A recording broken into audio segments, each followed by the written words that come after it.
Nice night for a walk, eh? Nice night for a walk. Hey, I think this guy's a couple cans short of a six-pack. Your clothes. Give them to me. Now. Fuck you, asshole! Hey, yo, what's going on, friends? Welcome back to another amazing episode of In Madness Pod. It's Shawn the Butcher. I'm here with Vertebrae 33. What's going on? We told you we'd be back. He's What's got his going on, Terminator Shawn? sunglasses How are you? on. Are How you are vertebrae or are you a sentient being? Are you titanium alloy? Yeah, I got replaced, but nothing. What is it? Nothing dead goes Nothing through dead can go through the portal. Yeah, so I had to beat up some schmuck for his clothes, but Give them I'm to me. here. I'm good. We are back for part 2 of the Terminator. We've been doing our new format. We've Not Terminator 2. No, well, this is part 2 of Yeah. Terminator. Oh, okay. Oh, I did all this work on Terminator. Oh, Damn no. it. Well, then maybe you'll just have to hold it for a future episode. Okay. How far in the future is the question? The future. Bum, bum, bum, bum, bum. Bum, bum, bum, bum, bum. Thank you. Oh, it's just so we're researching this film and we're going through it. When you're like cooking something on the stove and you bang the pot, like you'll bang the spoon off on the side of the pot. For some reason, I always do it to the beat of Men Down Under, come from a land down under, and I'll I don't know why, but while I was watching this movie a million times to the podcast, I would just do bum bum bum bum with the spoon on the side of the pot. Classic theme. Let us know if you love the theme on the socials at InMadnessPod, InMadnessPod@gmail.com. We're also on Threads or something, whatever Threads are. We also have. If you thread something, Yeah. I was thinking, I thought this when I first went on. So if you're on Twitter, you tweet, and if on Threads, it's a threat. I think on Twitter now you X. Oh, that's I'm already over this. You're like, are we going to do a Threads? And I'm like, dude, I'm trying to do less social media in my life, not more. However, I went right to the Threads because we definitely, if everyone else is doing it, then we might as well have one too. But it's basically, I do the same thing for all of them. I copy and paste to Instagram. I copy and paste it to Twitter. I copy and paste it to Facebook. And now I just copy and paste it to Threads. And if you're listening to this, because people find podcasts at different times, right? So they might find us a year from now and go back and listen to these episodes, right? If you do, call us and let us know what the future is like, because we want to know all about the future. We want to know what's happening. And, we try to keep them timely. Maybe by the time you listen to this, Twitter will be completely gone, right? It'll be a utopia. And let us know. This is the first time you listen to this episode, and I can't believe you guys talked about Twitter being gone, because it was X, and then it was changed to Poop Cloud or whatever. Yeah, it'll be like VHS tapes. Yes. Make sure you subscribe to our YouTube page. Make sure you follow our In Madness playlist on Spotify, where we just add clips, either from songs that have clips from these movies in them, or songs that were in these movies. We have a pretty sweet playlist going. And yes, shall we hop back into part 2 of Terminator 1 for In Madness Pod, episode 15? And you're gonna, in thinking about it with having a little time, I'm really confused by the timelines of this movie. Some of them are laid out for us and some are a little sketchy. So we'll talk about it, and I think you got to walk me through it a little bit. Well, I posed a question at the end of last week's episode, and God damn it, I want the answer because you said you have it. Who is the drunk neighbor from Gremlins in Pulp Fiction? Oh, so that is I looked it up. So that is Monster Joe at the towing company at the end. If I get it back any different than I gave it to you, Monster Joe is going to be getting rid of 2 bodies. Yeah. Yep. That's Monster Joe. So how awesome is that? Yeah. Wow. So if we chart him, if all of these movies are somehow connected, right? I will say this: Pulp Fiction came out when? 97? And yeah, 90 something. Yeah. No, it was 94. Oh, I I think it don't was know. 94. I don't Okay. know. But whatever. So he's in the war, and then he's a drunk guy, and then they have the Gremlins invasion, and then here he is in Terminator, and then makes it through and ends up owning a auto parts junkyard place. Disposing of bodies for the mafia. Yeah. Wow. Maybe finds Wow. That's a crazy. That's may- crazy. maybe in that scene they should have put like a cybernetic arm or something in like the background. That would have been great. And Tarantino loves linking up all of his characters throughout all of his different movie worlds, which is crazy. So who knows? Who knows? Last week on In Madness Pod, episode 15, part 1 of the Terminator, we left you at the precinct. Reese traveled through time to stop the Terminator, but has been arrested. He's about to go to the loony bin. Sarah Connor is resting in the back of the precinct.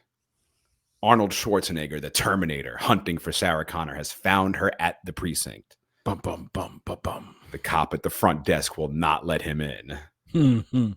Arnold looks around, leans in, and gives us the most classic line possibly in movie history. Do it, Shawn. Do it. I'll be back. Yeah, I cut you off. I'm sorry. It's okay. So he walks away. Which, my friends, finally brings me to my Milking of the alpacas moment. Oh yeah. Oh, I dig it. Is this yours as well? I didn't know what I had for this because it's all. It is. I could have made it when he chops his face off. I could, but this is the craziest I feel moment of the entire film, because as ruthless as this Terminator has been throughout the entire movie, the balls it takes to do something as insane as this, this is what happens with artificial intelligence. Arnold drives the car right through the front of the precinct, right into the cop at the front desk. Arnold gets out of the car and starts shooting everybody. And your moment, see, now I'm going to change it to that, because mine was just going to be the jump scare with Pugsley the iguana. But this whole 45-second sequence is insane. Yes. Is insane. The cops are freaking out. They think it's a terrorist. It is not. Sarah knows she's doomed. Reese manages to escape. Sarah's hiding under a desk. We see a silhouette at the door. It breaks the glass open. It gets in. Sarah thinks it's the Terminator, but it's Reese. He saves her once again, and they escape the precinct. And I don't know. I don't have this for. I didn't look this up, but just thinking about it now, when we see the Terminator vision in this, and it's all red, and he raises the gun. Like, I don't know when first-person shooter games came out. But like, this is 1984. Right, so I feel like definitely after that, yeah, I feel like video games might have been influenced some video by games. Terminator. I could be totally wrong. I'm not a video game person, so if I'm wrong, let me know. But like, I'm struggling to find another instance where we have a view of a shooter in a film in this way, and it's also in this red screen where there's stats, which if the video game had the stats, it would have the life of the character and whatever weapons they have. Good point. I'm so curious. I should have looked it up before. Someone let us know. Is this the birth of the first person shooter game? Damn. Reese and Sarah drive the car till the gas runs out. They begin making their way on foot. They find a small overpass. They hang out under it in the dark. Sarah's freezing. Reese tries to comfort her. She asks him for his first name, and he says it's Kyle.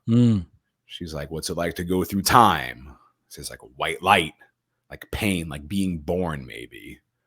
She sees he's bleeding. He's got shot. He doesn't want to make a big deal out of it, though. But she bandages him up with a first aid kit. My question to you is, where'd this first aid kit come from? I don't know.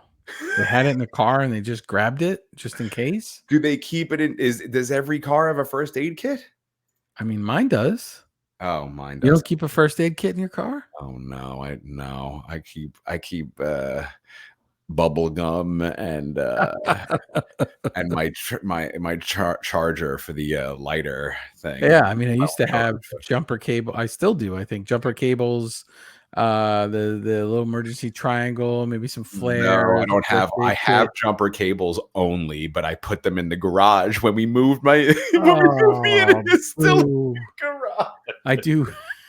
Well, that won't help anybody. Uh, I do have a roll of toilet paper. I keep in both my cars a roll of toilet paper too. Hey, tissues because I'm always sneezing and I roll get of paper snot on my towels, hands. paper towels. Yeah, yeah. You know, I'm irresponsible. I need to But further this that. shows Sarah Connor being prepared. But A she's gonna puke. glimpse, She says she's gonna puke.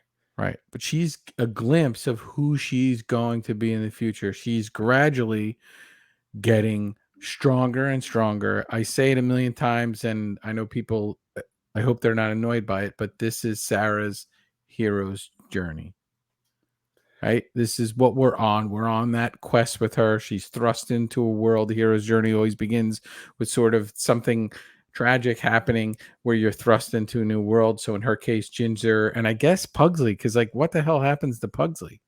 You think Arnold capped Pugsley? I don't think so. Oh, I don't please think so. don't. Please don't. That would be awful. Yeah, he probably did. Take that, Pugsley. I don't like that at all. No good. He even hit him with a one-liner Yeah, yeah. and knew his name. Maybe there's an edited scene where he takes Pugsley out. Poor Pugsley. She asks her to tell him about her son while she's bandaging him up. He says John's about his height. He has Sarah's eyes, her strength. He says he'd die for John Connor. She can't believe it. She says at least she'll know what to name him. Right. She asks if he ever spoke about his father, so she knows not to tell him to buzz off when she meets him. Reese says John never said much about his dad. He mentioned that he died before the war, and Sarah stops him and says she doesn't want to know anymore. And now I'm confused. Mm-hmm. Who's he talking about? What do you mean? Who is John referring to when he says his dad died before the war? Isn't it Reese? But how could it be if Reese is already there and got sent back During the war? Yeah, see, this is where time travel arcs in anything, TV, movies get weird with me because I have a hard time following along. So I just believe whatever shit I'm shown. So, like, theoretically, this all happened on a thread.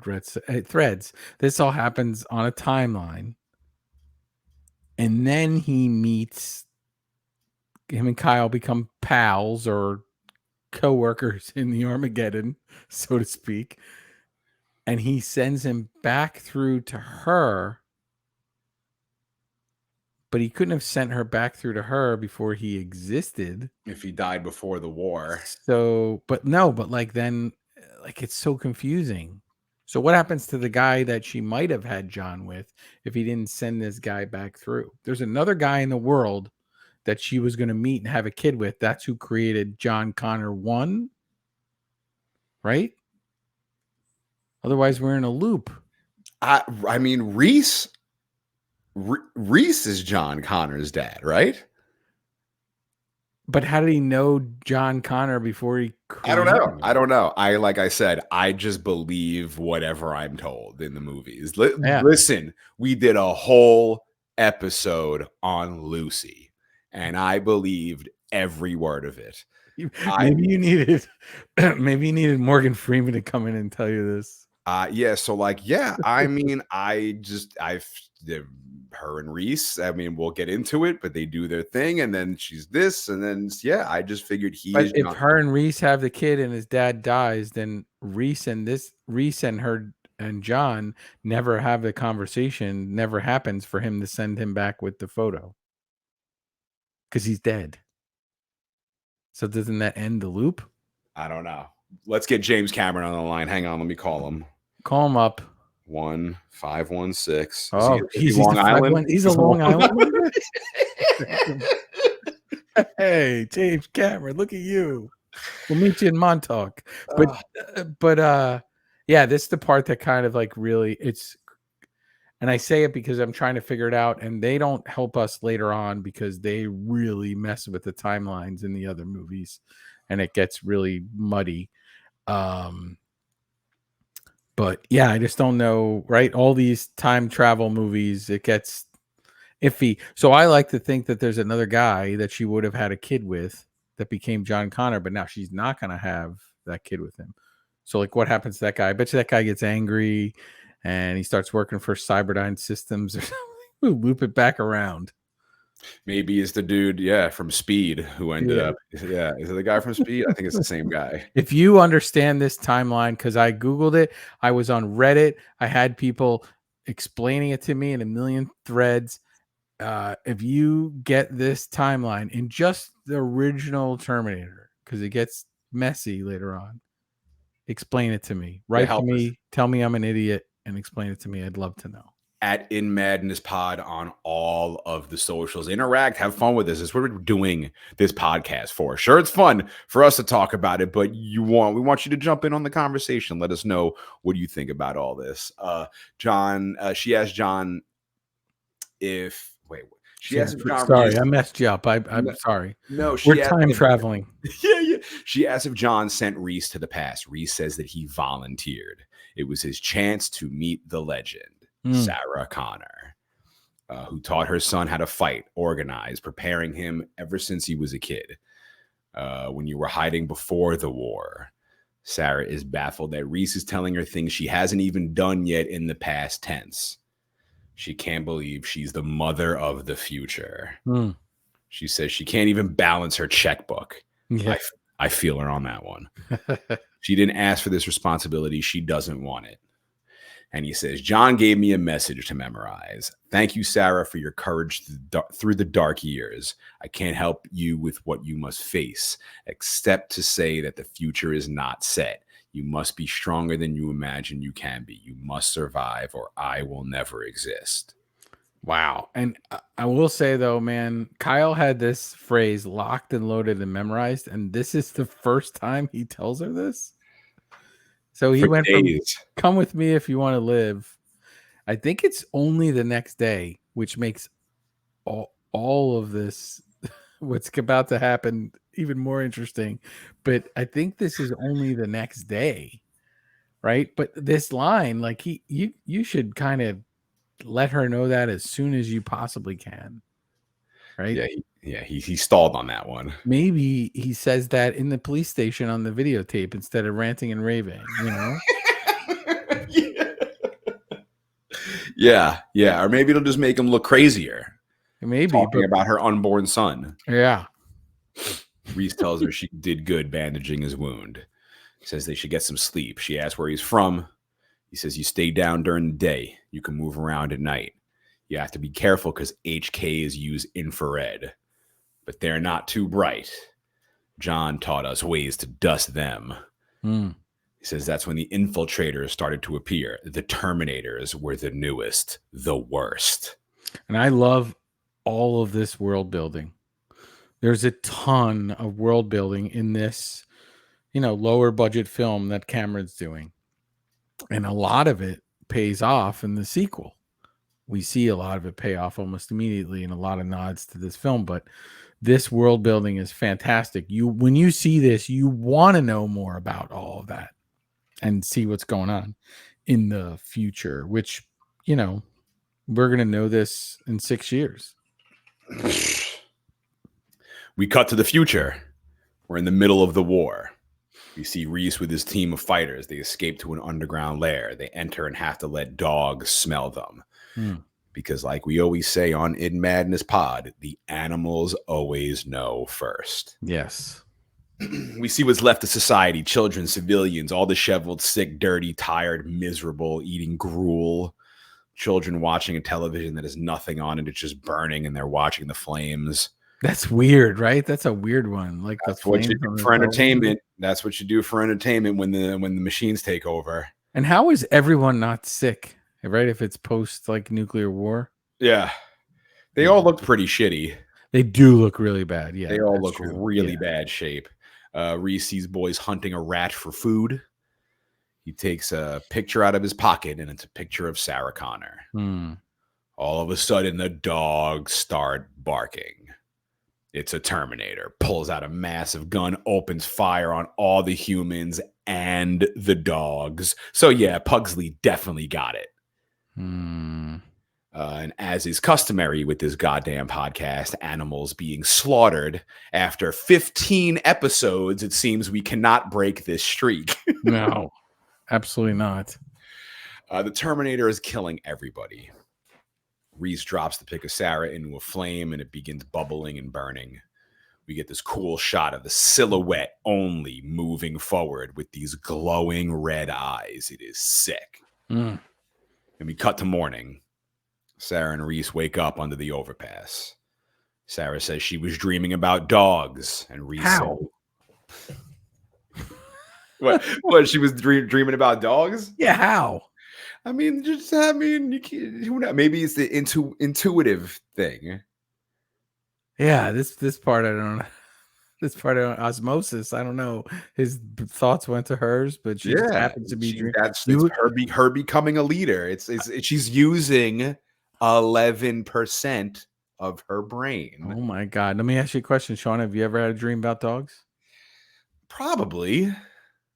Yeah.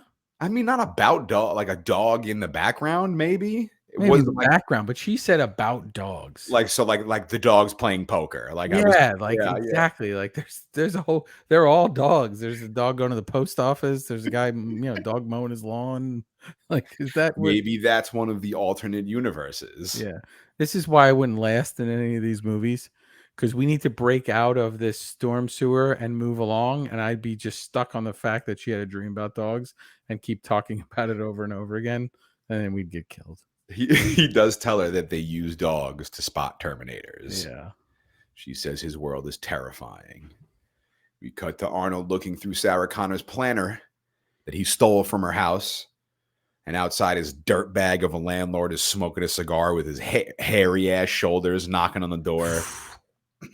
He's like, is there a dead cat in there? Probably because Arnold stinks to high hell from like doing surgery on himself. So here's the thing. So that guy is like the janitor of the hotel that they're staying at. Uh-huh. And that he's staying at, that he's staying at. And in the novelization, they allude to the fact that the injured flesh is rotting on his body and smells. Right? So it's disconnected from whatever's supplying it to live properly, and smells in the room. So they kind of allude to that it's funny because it's just a throwaway line in here of like maybe he has BO or something, but it's I never understand anything in movies, and for once I understood that he probably stinks to high hell and is just not processing. Yeah. And then inside Arnold's head we have the view of his voice responses and options. He can pick the best one available, which is fuck you, asshole. Which seems to do the trick because the guy leaves. Maybe the most famous is it, what line is bigger, this or I'll be back? I gotta tell you, in the next one is an even better one. I love why do you cry is one of my favorite Terminator lines ever. But I mean, as far as like just in society, I'll be back. I'll be back. I'll be back, man. I'll be back was on like Pizza Hut cups. Yeah, like I guess you can't use the other one everywhere. No, fuck you, asshole. No, you can't. Right. That's not as marketable. They were just sitting there with looking at the chalkboard, and they're like, they're in a meeting. Fuck you. Which one? I'm telling you, if we put fuck you, asshole on the Pizza Hut cups. Right. They got charts and graphs. They're trying to work it out. We could write it in pepperoni on the pizza. Arnold finds the address he's looking for, Mom's cabin. The phone number, the address, he grabs his gun, he begins walking down the hall on his mission to find Sarah. And he passes some dude in the hallway who sees him with his massive gun because he's just holding it as he's walking, and the guy goes, God damn. Yeah. We cut to the Tiki Motel. Sarah and Reese hitched a ride with a truck driver. They get a room with a kitchen, most importantly. Reese goes out for supplies. He gives Sarah his gun. She takes a shower, and she's on the phone with her mother. She's asking where she is, and Sarah's like, I can't tell you. The cops told me not to say. and then goes, okay, here's where I am. Yeah. Then we see what's really going on the other end of the phone line. Inside Mom's cabin, a huge hole through the door ripped off the hinges. Holding the phone, using Mother's voice, is the Terminator. Yeah. Hangs up, calls the hotel, and says, give me your address. He could have just kept using Mom's voice. Yeah, that would have been great. If you used it for the rest of the movie, that would have been amazing.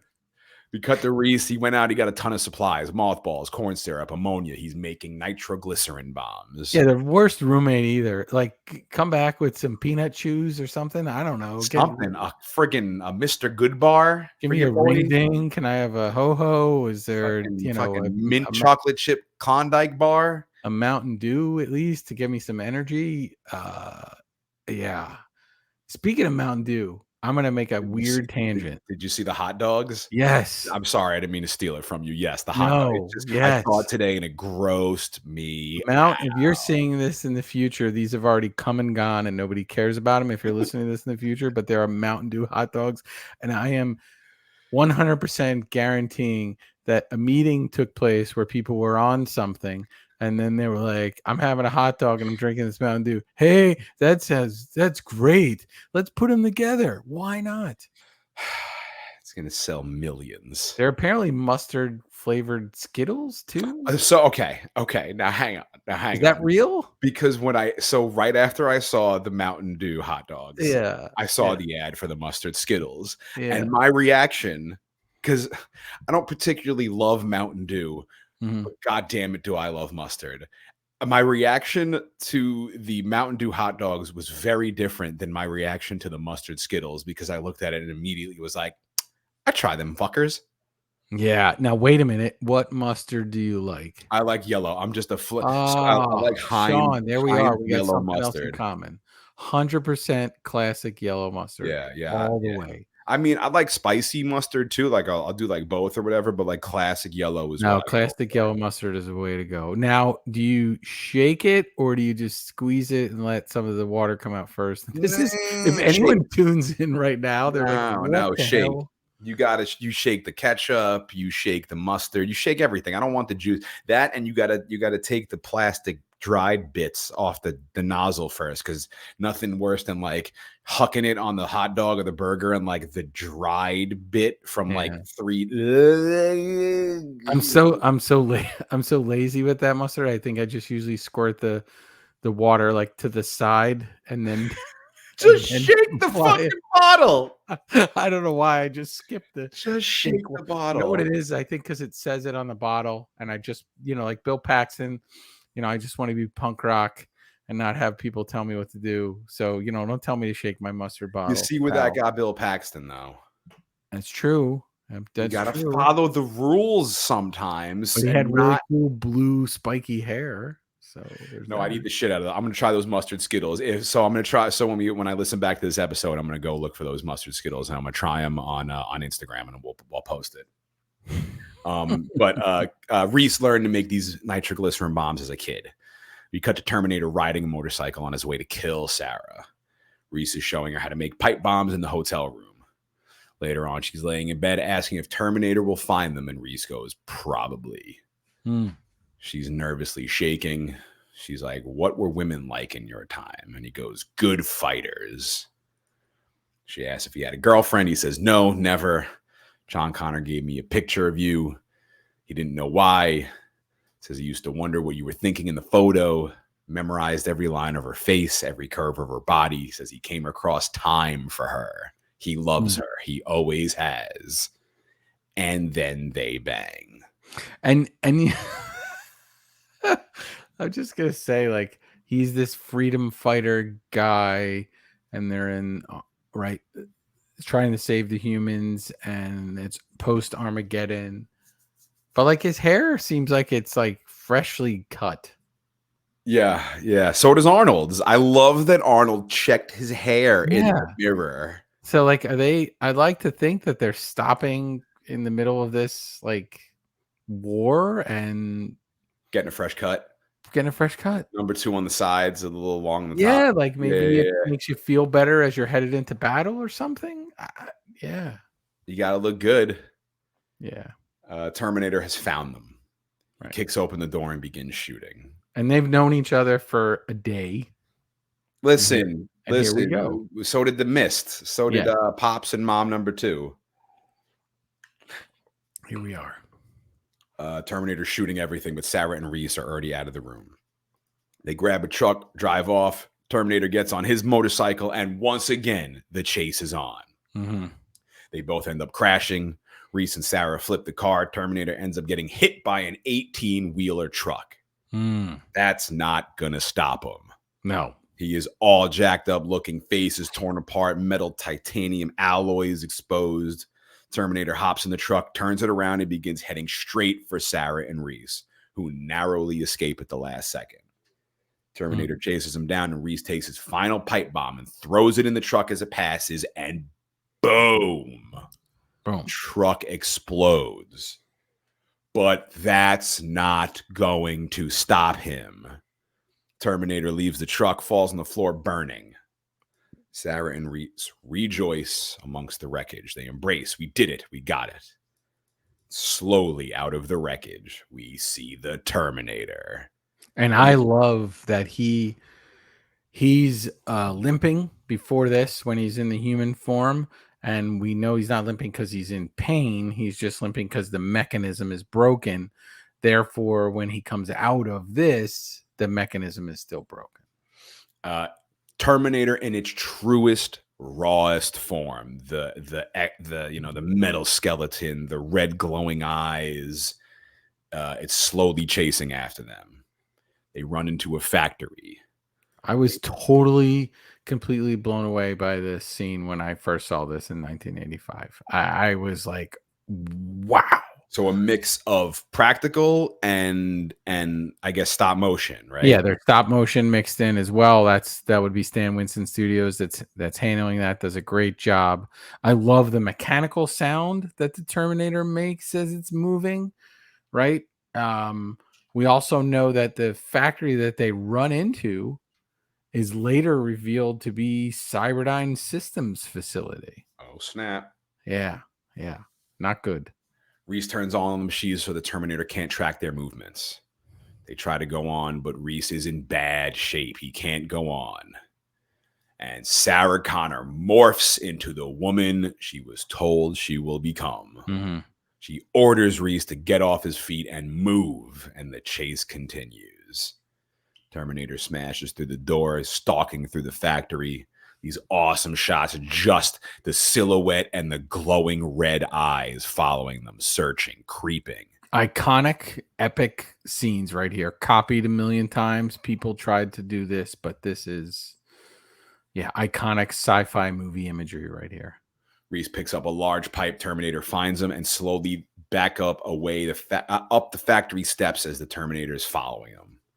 Reese battles it out with the Terminator, but the pipe, he puts the pipe bomb in the Terminator's gears and blows it to pieces.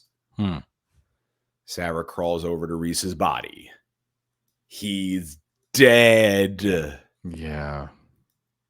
And wouldn't you know it, the Terminator is not. And he did die before the war. Died before the war.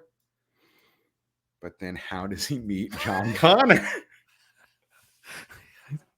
Listen, stop with your knowledge and your things need to make sense. It doesn't have to make sense, but it could be totally illogical. Yeah, it could be totally illogical. I don't get it either. But I need a thread. I said it again. I'm plugging threads to follow, and I got super confused. And I'm hoping somebody can kind of explain it to me. Maybe there's somebody who knows something about time travel. James Cameron, come on, text me. I know you're listening. Send me. Let me know what the hell you're talking about in this movie. He's making Avatar 500 right now. Yeah. The top half of the Terminator begins crawling after Sarah, creepy as hell. She crawls onto one of the factory machines, and the Terminator follows. It will not stop. It chases her through this narrow spot between two large pieces of metal. But Sarah closes the gate in its face, and now it's trapped. So cool, though, when it's crawling and pulling itself. It's so cool. She looks at it. I mean, it reminds me of Child's Play 2 because like the exact same thing happens. They're in a factory and Chucky's getting torn apart and he's like limping along. It's very. That's the first thing I thought of was Chucky. Well, that's, I mean, Child's Play 2 would have gotten it from this. Yes, 100%. Yeah. Yeah, because Chucky came after this, but yeah, I saw it in a different order. So, she looks at his glowing red eyes and says, "You're terminated, fucker." She turns the machine on and we watch the machine get crushed into putty. The red eye fades and it is dead. And we get the blue lightning from the beginning again, which is really interesting. Like, I guess it's meant to be, I don't know, just circuits and stuff, but I think it's pretty cool that it's the same lightning that we see in the beginning when they appear. But yeah, amazing. This arm becomes super important. I love the design on it. The kind of the knuckles of the Terminator are really cool. The mechanical Terminator, in my mind, is untouchable as far as like these special effects still hold up. Still looks absolutely amazing. Sarah gets taken away in an ambulance. Reese in a body bag. Yeah. We cut to Sarah driving through the desert. She's recording as she's driving, saying it's difficult for me to decide what to tell you and what not to, but I have a while before you're old enough to understand these tapes. And we see she is pregnant. Yeah. She's driving with a dog and a gun in her lap.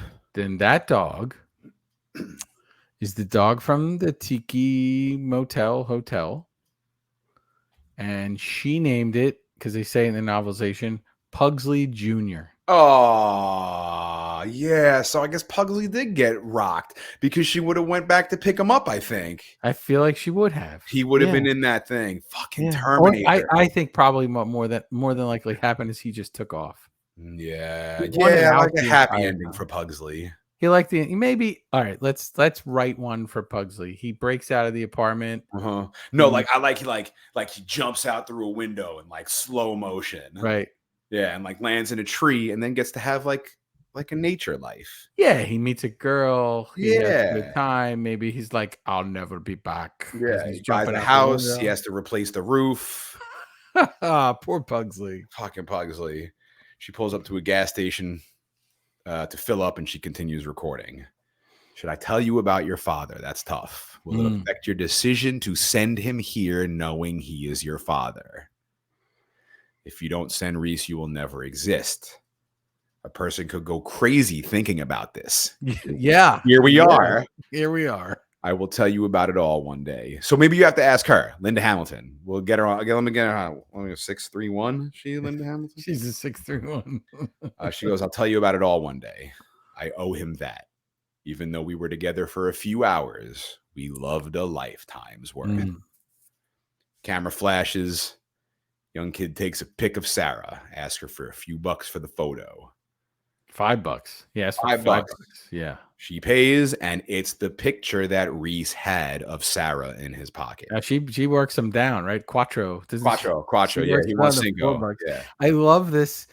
This scene is a really epic scene, but it's also incredibly silly because she gets out of the Jeep and she has like a book to speak to Spanish. the guy in Spanish, and then the guy just starts talking to her in English like seconds later. Like he's trying. Perfect English. They appreciate it though. They appreciate when you try. She also pays for the photo, but not the gas. She never pays the guy for the gas, but she buys the photo. Poor She's off to her life of crime to fight the evil Terminators. The kid runs away and screams in Spanish. Yeah, he's excited. He says, I think he says, "Mira, mira," like look, I got $4 from this lady. It's amazing. But then he also says something, and she asks what he says. The gas station attendant that she just robbed says, he said there's a storm coming. Yeah. Sarah says, I know. Drives off into the mountains. The storm rolls in. Give it to me. Hit it with me, Vertebrae. Dun, dun, dun, dun, dun. With the glasses on. And I will say, so the picture was taken by the little boy on a Kodamatic camera. And that's like Kodak's answer to Polaroid. So it was only around from 82 to 86, and then they had to stop making it when Polaroid sued them. Oof, brutal. So that disappeared, and they drive off into this fantastic matte painting of these mountains. I wonder if Cameron painted that actually, because he was a matte painter. The end. That's Terminator. Amazing. And We we did it. And then I have a, what do they call it at the end of a story? I have a little, some like bits a to add prologue, an epilogue, or one of those. So we're going to address the Harlan Ellison controversy. So Harlan Ellison is a famous sci-fi writer. He wrote a lot for TV shows and short stories and all kinds of stuff. So there was a lawsuit settled with Orion Pictures because Ellison claimed that the movie was based off his 1964 Outer Limits episode called Soldier. Okay. It was based on his short story, Soldier from Tomorrow. And at the end of this movie, they put acknowledgement to the works of Harlan Ellison that was added on for the video release, and that was part of the settlement. Okay. Now, I will say to you, because we will get to a few other James Cameron films. He's been around some of this stuff. He's had quite a few lawsuits and people kind of accusing him of stealing ideas. Now, some of this stuff is just sci-fi world. Harlan Ellison was also known to be kind of curmudgeonly and cranky sci-fi writer. And Cameron claims that they settled the lawsuit and it was a nuisance lawsuit, he called it, and let's get it out of the way. So what I did was I needed to see that Outer Limits episode, right? So it's on Pluto, right? You turned me on to Pluto. Godzilla, 24 hours a day. Channel's on there. So Outer Limits is on there. So I watched Soldier on Outer Limits. And I have to say that for the first, say, 5 minutes of that episode, you are like, oh, this is Terminator. Because it's this post-apocalyptic world. There's some twisted metal in the front that looks just like the twisted metal in Terminator. And there's these lasers and this smoky atmosphere. And there's these two futuristic soldier guys fighting each other. After that, you're really stretching it if you think that that's the rest of that. Now, I think Ellison went on to claim that there were other stories that he kind of borrowed from, and there's certainly thousands of pulp science fiction stories. But this story, Soldier, transports two fighting soldiers sent through time. So I do find that interesting because he wanted it to be two Terminators, and he does send two people through. That opening sequence, and we can share shots of the two of them side by side. And again, like the first 5 minutes are pretty spot on. Then after that, it kind of, he's there. The two soldiers are fighting each other. They get zapped with something and transported to our time, right? So back in time. And one of the guys gets there. The other guy gets stuck in some weird limbo where he's half in time and half not. And basically the one guy who's there, he gets put in a psych ward. And then they kind of try to figure him out. And then the doctor who's there actually ends up taking him home to his family to like live with them. And it's really slow in the middle, like really, really slow 1964 pacing. And then the other soldier shows up and kind of threatens the life of the family because he's there basically. And that soldier goes after him and they disappear off into time. So he sort of protects the family. But the beginning part of that, though, the first 5 minutes or so is like, oh, wow, like a side by side. Did Cameron like maybe see that, think it was really cool and be like, let me nod to that in the beginning? Because there's this twisted metal part that kind of looks like it right in the foreground. Maybe, but I'm sure he's not going to say that out loud after the lawsuit happens. There is a Starlog interview with him where he says, oh, I got the idea for Terminator by borrowing a bunch of bits from a bunch of different Outer Limits episodes. So did he take 40 or 50, right? There's tons of Outer Limits episodes. I don't know how many there are, and amalgamated them together to get there. Possibly the studio just want to settle to get it out of the way. Possibly. Wow. But this will come up again for him, and it comes up on Titanic. It comes up on Avatar. I don't know if it comes up for T2. Something similar that I discovered pops up for Aliens if we ever get to it, which we will get to We it. have to, yes. But you know, I gotta say it out loud as I do the research, and I watched the whole episode, and I was just kind of like, oh yeah, that's cool. Like Terminator made a nod to that in the beginning, and then once it moved on, I was fine. Wow. There's a lot of that episode where they're trying to just communicate with each other, which actually is more like the movie Arrival kind of nods to that a little bit as they're trying to communicate with each other. So I think as you get around sci-fi, you're going to have a lot of these reoccurring themes. But Ellison is a big deal. Ellison also had a history of suing people for things he said they stole from his writing. So let's just take all of that with a grain of salt. But I had to sort of throw it out there. Bit of a pain in the ass, he sounds like. Sounds like it, yes. Hell yeah, we did the Terminator. Yeah, Shawn, what is this a movie you rewatch? So I do like Terminator 2 better because that's how I started with this whole thing. And I did find after, the fun of Terminator 2, I found this a little slower than Terminator 2 and like a little harder to follow or whatever. Like it just I wasn't as interested in this one. I mean, but this was in the past. Like through the years, I've watched that. I'll watch it. I watch it over and over and over. Like, but I go hand in hand with T1 and T2. It's the same thing when I do Alien. I do Alien, Aliens, Alien 3, Alien Resurrection. Like I like watching it in bunches, but I still love T2 a little more than Terminator. But the Terminator is still like one of my top favorite movies ever. I do rewatch it, but I do like Terminator 2 a little better than Terminator 1. Well, it's all when it hits you, right? Yeah. So yeah, I mean, I think T2, right? We said it before in the other episode. I think most people, probably a lot of people, saw T2 first. A lot more. Terminator was a hit in VHS, but I think just the catchphrases were like, it made a lot of money, but I remember people doing all the catchphrases and all that, but they hadn't actually seen the movie, right? It just kind of catches on as a cultural phenomenon and people are into it. I would say the one that just grabbed everybody, and I don't have any of the numbers in front of me, but money wise and everything is T2. I go back and forth. I don't rate things, right? But I like them both for different reasons.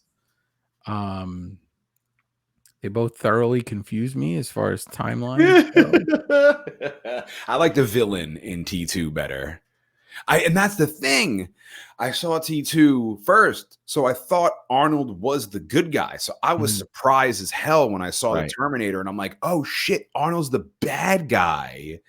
That was a cool one. I would say that, right, if we know this just from without getting into T2 right now, but if we know the studio thought he should be Kyle Reese, and you got the two Terminators and all that, right? The original script has two Terminators. We get that in T2. We also get the liquid metal stuff. So liquid metal stuff. There you go. In there. There's the plug. Shout outs to liquid metal. And in there. But yeah, I think and I would, this soundtrack is a pretty Carpenter-esque soundtrack, but that main theme, that bum bum bum bum bum. Oh, I'm putting it on the In Madness Spotify playlist. Definitely. Brains. Did you get all your gnarly bits in for the Terminator? I did. I think there was more that I didn't write down as I did the research, and I always, when I do this, I kind of cap myself off because I don't need a whole episode of just me giving nerdy facts. If you have any that I missed, let me know. If we can hear more about Pugsley 2 and the original Pugsley, maybe they go on an adventure together. I'd love to know that. Most importantly, we want to hear from you. Participate, comment, get in on the fun with us, in on the madness. On the socials at InMadnessPod, InMadnessPod@gmail.com. Write us. We'll read your email on the show. If you got something cool to say, we'll shout you out on our show. Why the hell? Even if it's mean, if you write us a mean email. Yeah, talk some shit. Don't talk. I mean, it'd be nice. Be nice. I've got a fragile ego. Yeah.